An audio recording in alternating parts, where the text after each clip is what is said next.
The first time I met him, he was standing in my kitchen holding a bottle of cheap red wine like he already belonged there. My girlfriend, Maya, smiled and said, "This is Daniel. We work together. He helped me finish a project." He was easy to like. Quiet, clean-cut, the kind of guy who listened more than he talked. He shook my hand and said he'd heard a lot about me. I remember feeling weirdly proud. At that point, Maya and I had been together almost 4 years. We weren't married, but we had a rhythm that felt close enough. Sunday groceries, arguments about laundry, her stealing fries off my plate, falling asleep with her feet on my legs. I thought I knew the shape of my life. My parents liked her. My sister called her family. My mother had already started asking when I was going to stop wasting time and make an honest woman of her. Nothing dramatic was wrong. That's the part that still gets me. People think betrayal arrives with thunder. Mine walked in wearing a polite smile and carrying wine. After that night, Daniel started showing up more often than I could comfortably explain. Always with a reason. A work thing. A deadline. A quick stop to drop something off for Maya. I told myself it was normal. People have colleagues, friendships, networks I'm not part of. But there was something about the way Maya changed around him. Not obvious at first. Just small edits in her behavior. She started checking her phone more often, always tilting the screen away. Laughing at messages she wouldn't explain. "Work stuff," she'd say.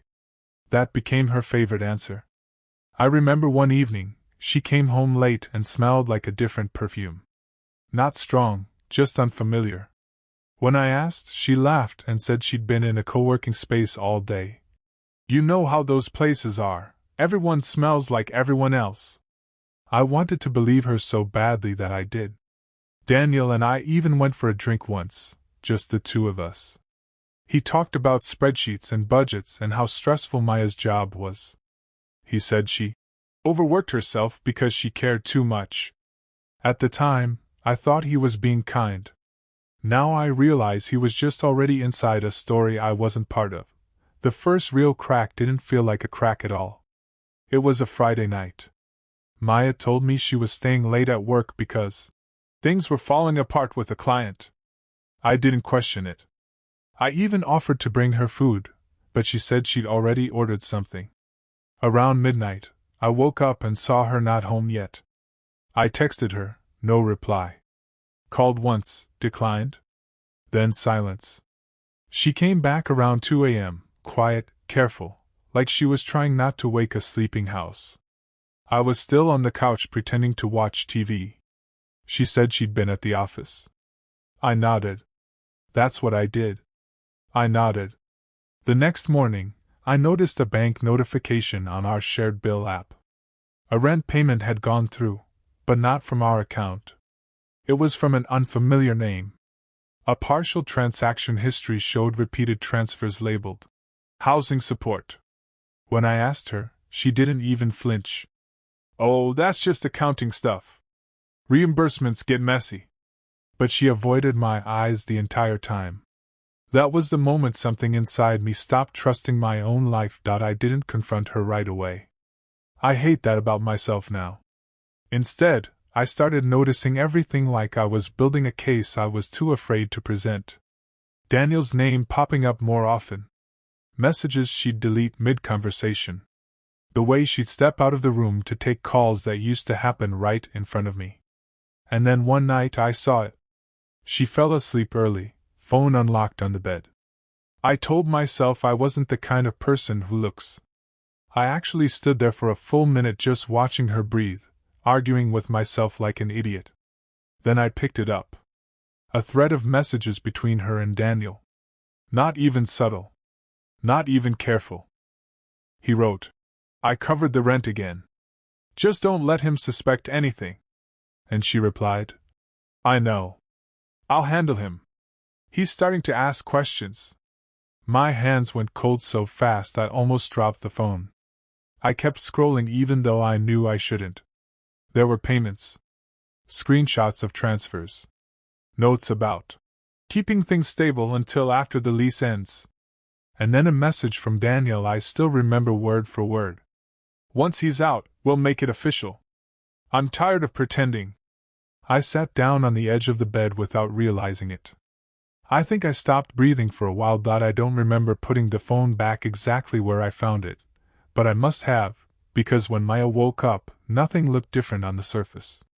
That's the terrifying part, how normal everything still was. She stretched, half asleep, asked me if I wanted coffee. I said yes. My voice sounded like it belonged to someone else. I made it through maybe 10 minutes of pretending before my chest started tightening. Not dramatic, not cinematic, just this slow collapse of control. I placed her phone on the table between us. I saw the messages, I said. She froze. Not surprised. Not confused. Just caught. For a second she didn't speak. Then she exhaled like I was inconveniencing her.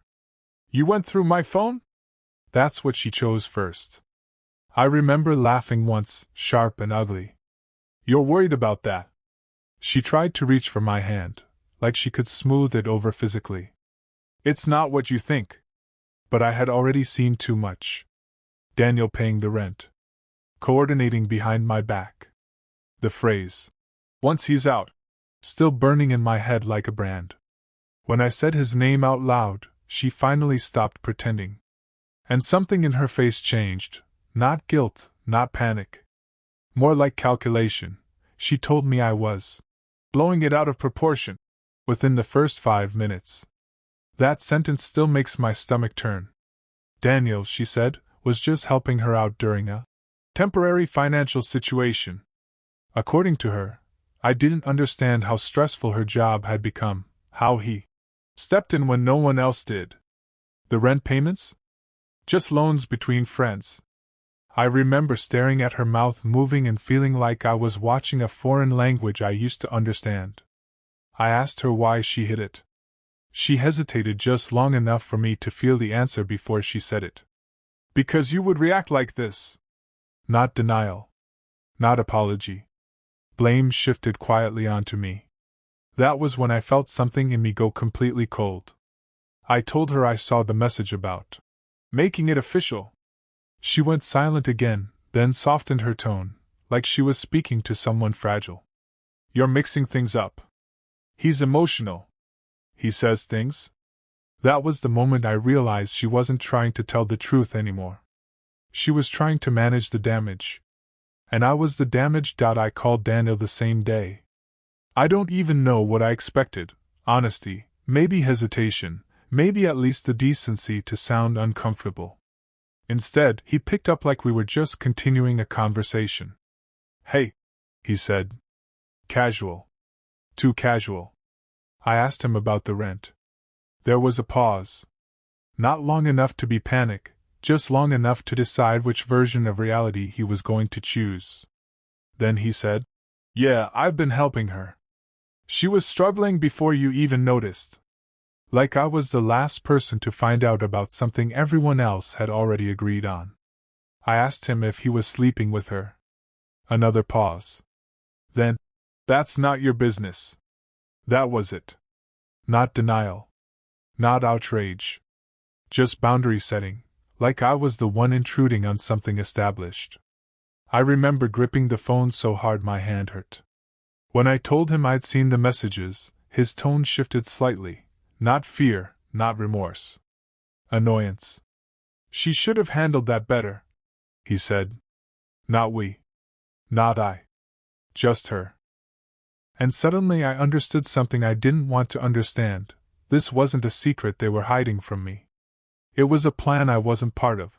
When I hung up, I just stood in my apartment holding the phone like it had stopped belonging to me. Maya was in the next room, pretending to clean. I could hear plates clinking, the sink running too long, small noises designed to make normality feel intact. I walked in and told her what he said. She didn't deny it this time. Instead, she sighed, actually sighed, like I was exhausting her. He's dramatic, she said. He always overstates things. I asked her plainly, Are you sleeping with him? That's when she finally stopped dodging. Yes, she said. One word. Clean. Controlled. Like she'd rehearsed saying it without emotion. No tears. No shaking. Just honesty delivered like paperwork. I remember waiting for the rest of it.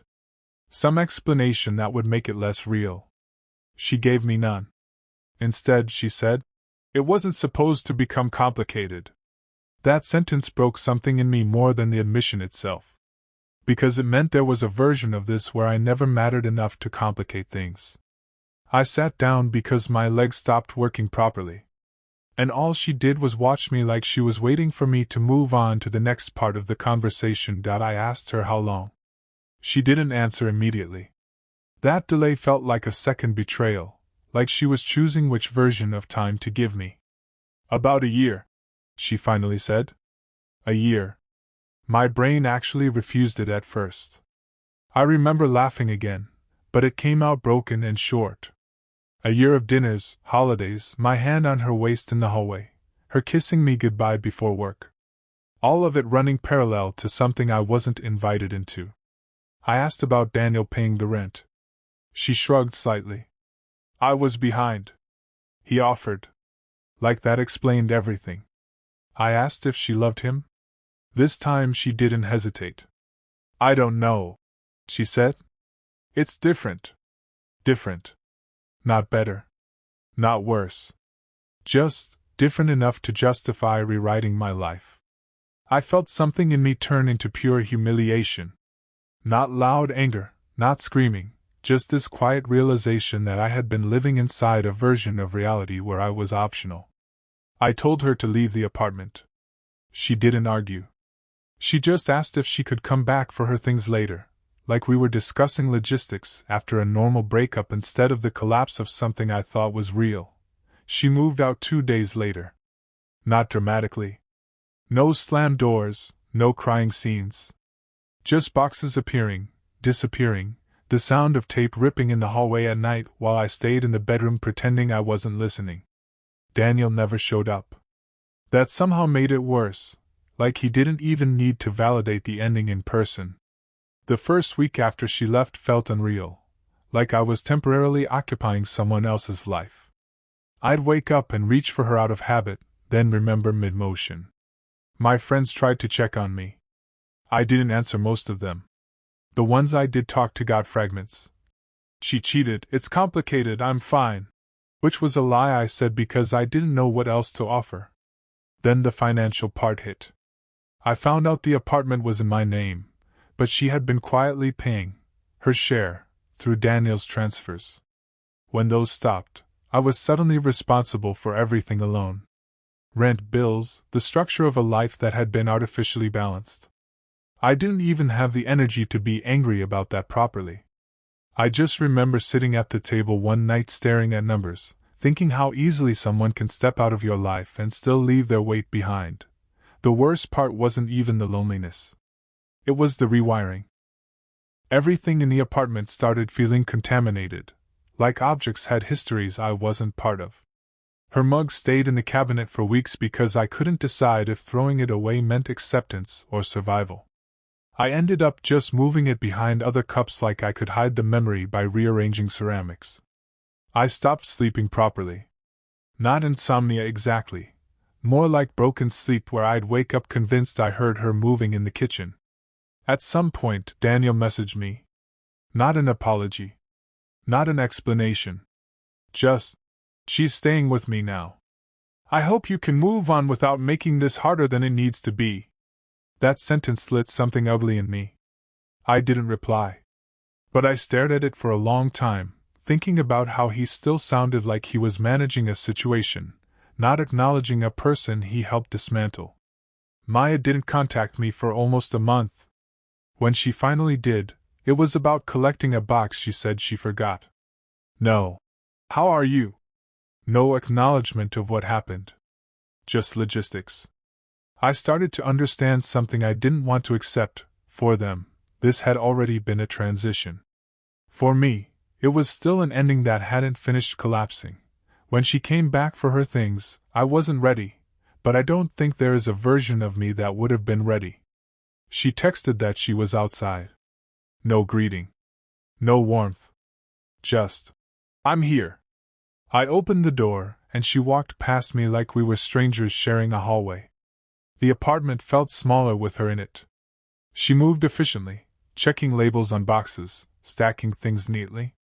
At one point she even asked if I still had the spare charger she used to keep by the bed.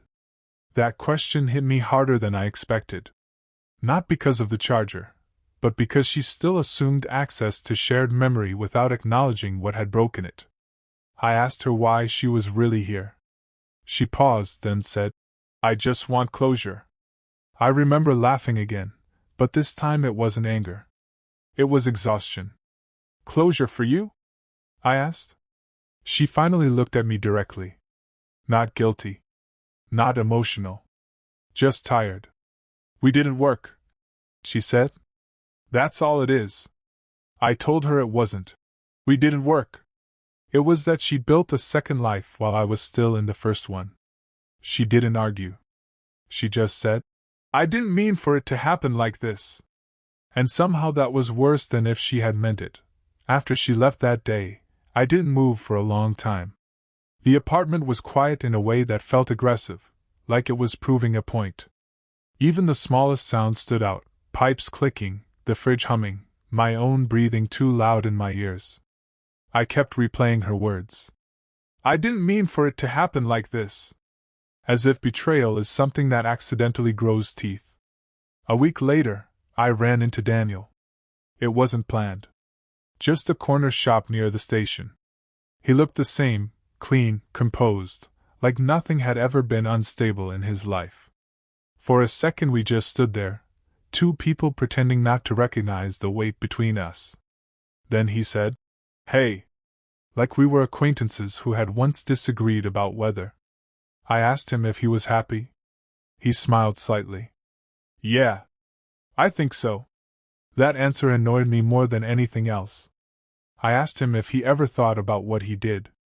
He looked at me for a moment, then said, People make choices. She made hers. I made mine. No guilt. No reflection. Just symmetry. And I realized something standing there with him. In his version of the story, I was never a victim. I was just a phase she was leaving behind. And he had helped her do it. I didn't sleep properly for months after that. Not the dramatic kind of sleeplessness people imagine, just this constant half-awake state where my brain refused to shut off the background noise of everything that happened. I'd replay conversations until they lost meaning, then start again anyway, like I could eventually find a version of the past that made sense. Work became automatic. I showed up, answered emails, nodded in meetings. Nobody really noticed anything wrong, which was almost insulting in its own way. It made me realize how easy it is to disappear emotionally while still functioning physically. One night, I finally broke down in my car after leaving the office. No trigger I could point to. Just suddenly realizing I had spent the entire day pretending I was still the same person who hadn't been replaced in his own relationship. I started therapy shortly after that. Not because I had a grand moment of self-care clarity, but because I couldn't stand the noise in my head anymore. Talking about it out loud for the first time felt unreal. Like I was describing someone else's life. Even saying, she cheated, didn't feel accurate. It felt too small for the scale of what it did to me internally. The therapist asked me what hurt most. I said, that I didn't see it. But that wasn't entirely true. What I meant was, I did see it. I just kept choosing not to believe it. I don't think there was a clean ending. Not really. It just slowly stopped bleeding in obvious ways. Maya and Daniel stayed together, at least for a while.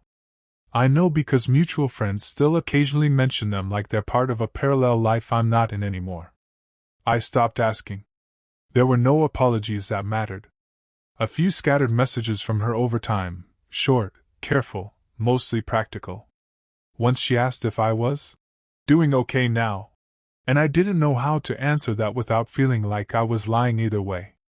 I never went back to the apartment after I moved out. I couldn't. Something about it felt like stepping into a version of myself I didn't trust anymore. What stayed with me wasn't just the betrayal. It was how ordinary it all looked while it was happening. Rent payments disguised as help. A colleague introduced like nothing more than that. Conversations that sounded normal, until you understood them in hindsight. That's the part one still think about. How trust doesn't always get broken loudly. Sometimes it just gets redirected quietly until you're the only one still standing in the original version of the story. I don't really hate them anymore. That's the strange part. What I feel now is more like distance. Like I lived through something that doesn't belong to me anymore, but still shaped everything I became after it.